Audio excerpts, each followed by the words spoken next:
What's up everybody, Greg here with Lensprotogo and Lens Rentals, and welcome back to the channel. In today's video, I'm going to be doing a lens test of the Angenieux EZ-1 30-90 Cine Zoom. We're going to be looking at a bunch of different things from breathing, checking if it's parfocal, we're going to look at flaring, bokeh, sharpness, edge distortion, all of those things. So let's dive right into this video and check it out. So the first thing that we're going to take a look at is the breathing test. Now we're going to be at our wide end on this lens at 30 millimeters, and we're going to be going through the focus range, going to close focus all the way to infinity, back to close focus, and then to our subject again. And what you're going to be looking for is on the edges if it's zooming in and out as we go through that focus range.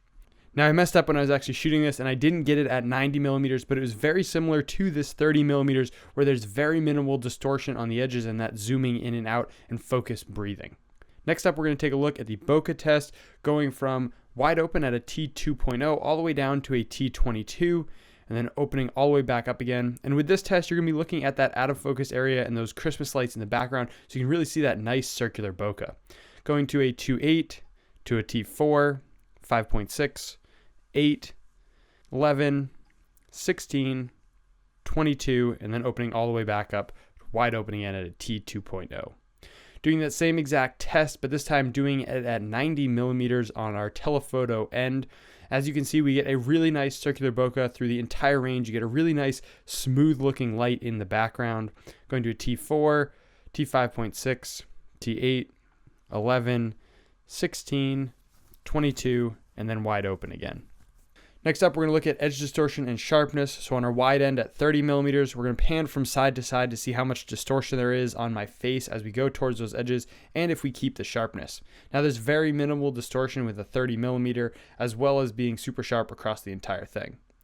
And we're going to go over and do it again at 90 millimeters. Again, exact same test, panning back and forth, and very minimal distortion on the telephoto end of this lens, and it keeps that sharpness. Next up, we're going to look at flaring wide open at 30 millimeters. We're going to move a light around. This one's pretty dimmed down and you're not seeing a ton of flares, but as we start to brighten that up, you do start to see a little bit more glowing around the light, and it looks really nice, adding in some colors of magenta and teal in there, which looks really, really cool.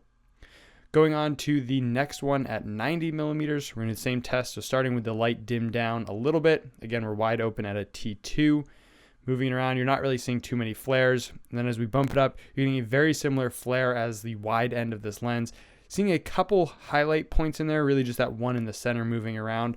But for the most part, it's a really pleasing flare.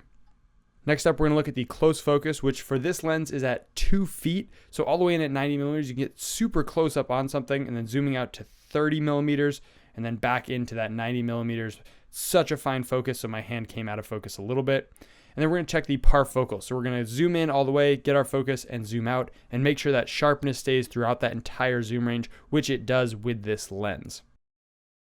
If you want to try out the Angenieux EZ-1 30-90 for your next shoot, check out the links in the description down below. If you have any questions about this lens, let me know in the comments. And if you want to check out some of the other lens tests where we cover other zoom lenses as well as other primes, I'm going to throw a link to a playlist right up here as well as at the end of the video. If you guys enjoyed this one and you want to see more just like it, make sure to hit that like button, subscribe for new videos every single week, and I'll see you in the next one.